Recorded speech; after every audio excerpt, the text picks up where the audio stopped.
नमस्कार दोस्तों, आज मैं आप लोगों को एक ऐसी आवृत्ति सुनाने जा रहा हूँ जिसे आप लोग सुनकर यह समझ जाएंगे कि कभी कभी शॉर्टकट के पीछे भागना कितनी बड़ी भूल हो सकती है। यह कहानी है उत्तर प्रदेश के एक छोटे से गांव में रहने वाली रवि की, जिसकी जिंदगी एक पल के लालच ने हमेशा हमेशा के लिए बदल दी। रवि की आर्थिक स्थिति बहुत ज्यादा खराब थी। सिर पे कर्ज का बोझ और परिवार की पथाली ने उसे अंदर से तोड़ दिया था।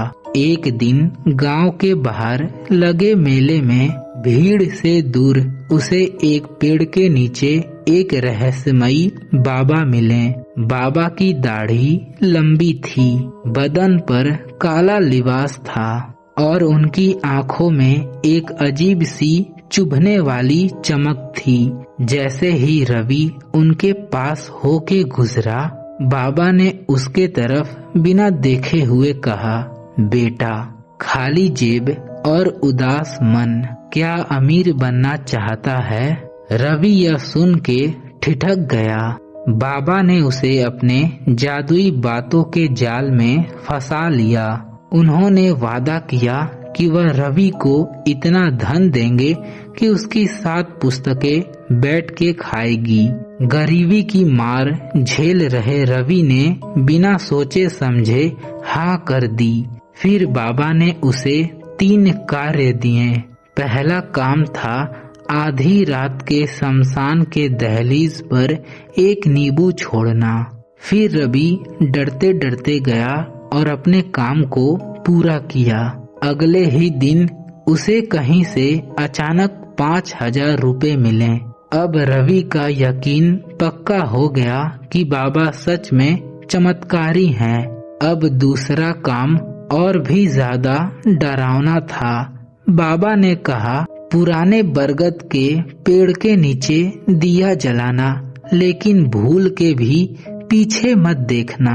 रवि ने वैसा ही किया।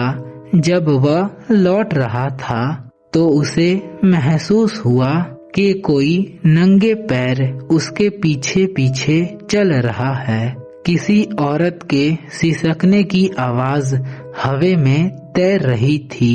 वह कांप रहा था, पर उसने पीछे मुड़कर नहीं देखा। उस हफ्ते उसे वह शहर में एक अच्छी नौकरी मिल गई। तीसरा काम किसी परीक्षा से कम नहीं था। बाबा ने रवि को रात ठीक 12 बजे वह गांव के पुराने कुएं के पास भेजा, जो वर्षों से बंद पड़ा था। बाबा ने उसे चेतावनी दी थी कि वह कुएं से जिसका भी आवाज सुनाई दे तो तुम जवाब मत देना। तभी सन्नाटे को चीरती हुए एक बूढ़ी औरत की चिल्लाने की आवाज सुनाई दी, बेटा, मुझे बाहर निकालो। रवि का दिल जोर जोर से धड़कने लगा। फिर वह आवाज अचानक उसके माँ की आवाज में बदल गई, रवि, मेरी मदद कर, मुझे बहुत ज्यादा दर्द हो रहा है। वह अपनी माँ की आवाज सुनकर भावुक हो गया, लेकिन बाबा की चेतावनी उसके कानों में गूंज रही थी। वह अपने आंखों में आंसू लिए कानों को बंद करके वहां से भाग खड़ा हुआ। अब रवि अमीर तो हो गया, लेकिन उसके साथ एक भयानक सिलसिला शुरू हो गया।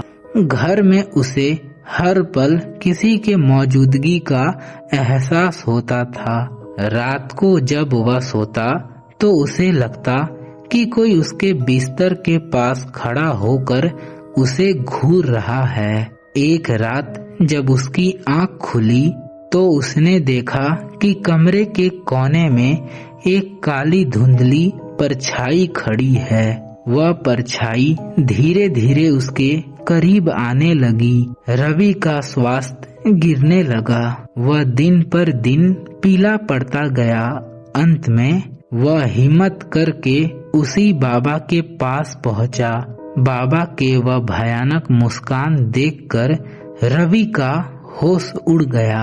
बाबा ने शांत सुर में कहा, कीमत तो चुकानी पड़ेगी बेटा। जिस ताकत ने तुम्हें पैसा दिया है, अब वह अपनी खुराक मांग रही है। रवि के पैरों तले जमीन खिसक गई।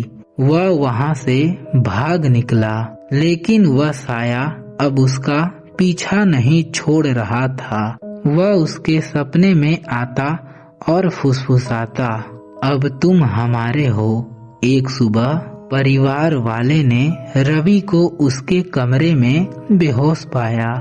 महीनों भर इलाज और धार्मिक अनुष्ठानों के बाद रवि का जान तो बच गया, लेकिन वह पहले जैसा ना रहा।